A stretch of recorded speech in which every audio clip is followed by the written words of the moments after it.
नमस्कार जोहार, आप देख रहे हैं झारखंड समाचार। चलिए जानते हैं झारखंड की 25 बड़ी खबरों को फटाफट अंदाज में। पहली खबर तो ये, जो रांची में कफ सिरप तस्करी का भांडाफोड़, मांडर पुलिस ने ट्रक से 13,400 बोतल फेंसाडाइल जब्त की। रांची से बड़ी कार्रवाई सामने आई है, जहां मांडर पुलिस ने रांची कुड़ू रोड पर एक ट्रक से करीब 13,400 बोतल प्रतिबंधित कफ सिरप फेंसाडाइल जब्त किया है। तस्करों ने पुलिस की नजर से बचाने के लिए सिरप को 134 चावल की बोरियों में छिपा रखा था। पुलिस ने मौके से वसीम निजाम शेख नामक व्यक्ति को गिरफ्तार किया है। पुलिस सूत्रों के अनुसार यह सिरप हिमाचल प्रदेश स्थित Abbott health care private limited द्वारा निर्मित है और रांची के तूपदाना स्थित सैरी ट्रेडर्स से इसकी सप्लाई की जा रही थी। कार्रवाई उत्तर प्रदेश क्राइम ब्रांच से मिली सूचना पर की गई है। ग्रामीण एसपी प्रवीण पुष्कर ने बताया कि यह मामला एक बड़े तस्करी नेटवर्क से जुड़ा हो सकता है। फिलहाल पुलिस नेटवर्क के मुख्य सरगना और वितरण क्षेत्रों की जांच कर रही है। बरामद कफ सिरप को औषधि नियंत्रण विभाग को सौंप दिया गया है। गौरतलब है कि साल 2024 में भी इसी कंपनी के फेंसाडाइल की 26,000 बोतलें धनबाद पुलिस ने जब्त की थी। उस समय कार्रवाई गुजरात पुलिस के इनपुट पर हुई थी और जांच सीआईडी को सौंप दी गई थी। अगली खबर तो ये, जहां लुगु बाबा की जयघोष से गूंजा धोरमगढ़, 10,000 श्रद्धालु संग शुरू हुआ लुगुबुरु महोत्सव 2025। बोकारो जिले के गोमिया प्रखंड के ललपनिया स्थित पवित्र स्थल लुगुबुरु घंटाबाड़ी धोरमगढ़ में सोमवार को राज्य के लुगुबुरु महोत्सव 2025 का भव्य आगाज हुआ। सुबह सूरज की पहली किरण के साथ ही पूरा क्षेत्र जय लुगु बाबा के जयघोष और मादर की थापों से गूंज उठा। उद्घाटन समारोह में उपायुक्त अजय नाथ झा, एसपी हरविंद्र सिंह, आयोजन समिति के अध्यक्ष बबली सोरेन और नायके बाबा सहित कई गणमान्य उपस्थित रहे। सभी ने पूजा अर्चना कर जिले में सुख शांति और समृद्धि की कामना की। पहले ही दिन करीब 10,000 श्रद्धालु लुगु बाबा के दर्शन को पहुंचे। पारंपरिक वेशभूषा में सचे भक्त संगीत के साथ पहाड़ की चढ़ाई करते दिखे। श्रद्धालुओं ने कहा, लुगु बाबा हमारी आत्मा है और धरती के रक्षक हैं। यहाँ आकर मन को शांति मिलती है। प्रशासन ने श्रद्धालुओं के लिए टेंट सिटी, निःशुल्क बस सेवा, पेयजल, भोजन और स्वास्थ्य शिविर जैसी सुविधाएं मुहैया कराई है। सुरक्षा के लिए ड्रोन कैमरा, सीसीटीवी और पुलिस बल तैनात है। यह आयोजन सिर्फ पूजा नहीं बल्कि आदिवासी अस्मिता, लोक संस्कृति और प्रकृति की आराधना का प्रतीक बन चुका है, जहाँ धरती, जल और जंगल के प्रति आस्था झारखंड की आत्मा के रूप में झलकती है। अगली खबर देखिए, घाटशिला उपचुनाव से जुड़ा हुआ है, जहां अबुआ सरकार नहीं बबुआ सरकार चल रही है, बोले बाबूलाल मरांडी। घाटशिला उपचुनाव में इस बार माहौल गर्म है। भाजपा ने चुनाव प्रचार को तेज कर दिया है और विपक्ष के नेता सह प्रदेश अध्यक्ष बाबूलाल मरांडी ने मोर्चा संभाल लिया है। धालबुंगगढ़ के रावतड़ और पाणजिया में आयोजित पंचायत स्तरीय कार्यकर्ता सम्मेलन में उन्होंने झामुमो सरकार पर सीधा हमला बोला। मरांडी ने कहा कि घाटशिला की जनता बदलाव के मूड में है। हेमंत सोरेन सरकार की नीतियों से हर वर्ग परेशान है, खासकर आदिवासी समाज खुद को ठगा महसूस कर रहा है। उन्होंने कहा कि ये सरकार आदिवासियों के नाम पर राजनीति करती है, लेकिन उनके अधिकारों की आवाज दबाने का काम करती है। उन्होंने चाईबासा की घटना का उल्लेख करते हुए कहा कि जब आदिवासी युवा अपने हक की मांग कर रहे थे, तब सरकार ने उन पर लाठीचार्ज कराया और झूठे मुकदमे दर्ज किए। मरांडी ने कहा कि हेमंत सोरेन अबुआ सरकार की बात करते हैं, पर असल में यह सरकार बाबुओं के निर्देश पर चलती है। जनता अब सब जान चुकी है और आने वाले उपचुनाव में झामुमो सरकार को इसका जवाब देगी। इस मौके पर पूर्व मंत्री नीलकंठ सिंह मुंडा सहित कई भाजपा नेता और कार्यकर्ता मौजूद रहे। अगली खबर देखिए, जहां 4th ग्रेड में नियुक्ति का रास्ता साफ, झारखंड कैबिनेट में नई नियमावली को दी गई मंजूरी।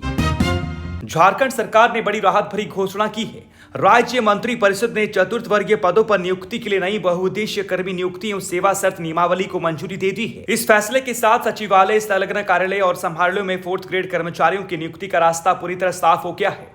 नई नियमावली के अनुसार अब झारखंड कर्मचारी चयन आयोग प्रतियोगी परीक्षा आयोजित करेगा। इसमें न्यूनतम शैक्षणिक योग्यता मैट्रिक पास रखी गई है। जिन अभ्यर्थियों ने संविदा या दैनिक मजदूरी के रूप में लगातार काम किया है, उन्हें प्रत्येक वर्ष के अनुभव पर 1.5 अंक का ग्रेस और अधिकतम 15 अंक तक लाभ मिलेगा। साथ ही उम्र सीमा में अधिकतम 10 वर्ष की छूट दी जाएगी।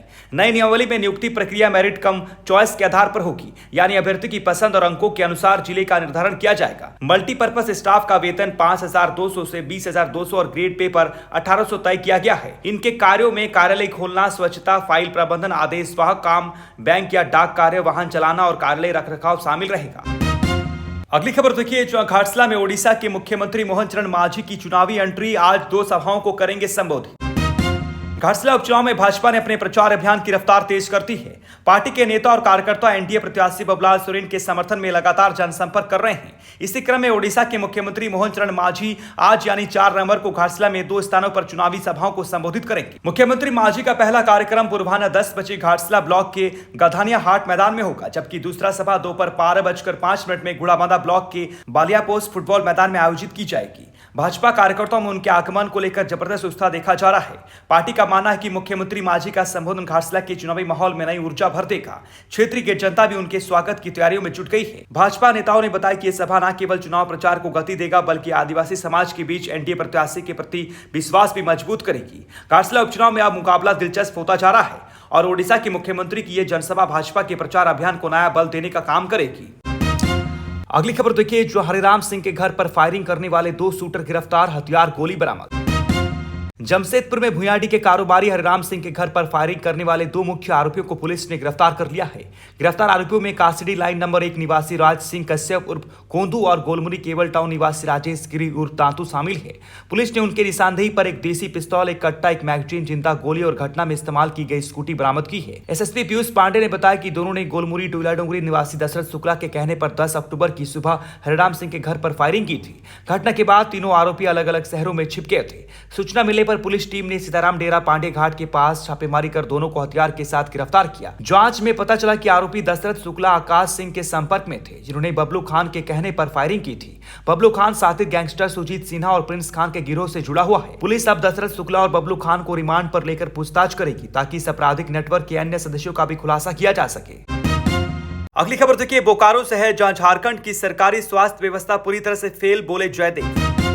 जिला अध्यक्ष श्री राय ने राज्य की स्वास्थ्य व्यवस्था को पूरी तरह बदहाल बताते हुए कहा कि अब झारखंड में बच्चों की सुरक्षा भी खतरे में है। उन्होंने आरोप लगाया कि जहां लोगों की जान बचाने का काम होना चाहिए, वहीं अस्पतालों में बच्चों को संक्रमित खून चढ़ाकर मौत के मुंह में धकेला जा रहा है। श्री राय ने इस घटना को खून चोर सरकार की नाकामी बताया और कहा कि ऐसी सरकार को तुरंत गद्दी छोड़ देनी चाहिए। साथ ही संक्रमित रक्त चढ़ाने के लिए जिम्मेदार चिकित्सा और अधिकारियों पर हत्या का मुकदमा दर्ज करने की मांग की है। उन्होंने बताया कि राज्य के अधिकांश ब्लड बैंकों की लाइसेंस अवधि समाप्त हो चुकी है, लेकिन सिविल सर्जन को इसकी जानकारी तक नहीं थी। यदि संक्रमित रक्त का मामला सामने नहीं आता तो यह लापरवाही छिपी रह जाती। इस संबंध में राज्यपाल के नाम ज्ञापन भी सौंपा गया। वक्ताओं ने कहा कि सरकारी अस्पतालों में चिकित्सक, दवाई, बेड और एम्बुलेंस के अभाव के कारण आम जनता को इलाज के बजाय मौत मिल रही है। सदर अस्पताल की चिकित्सा व्यवस्था पूरी तरह अव्यवस्थित है और सिविल सर्जन मंत्री के इशारे पर मनमाने टेंडर व आउटसोर्सिंग कर रहे हैं। मौके पर पार्टी के कई पदाधिकारी और कार्यकर्ता उपस्थित थे।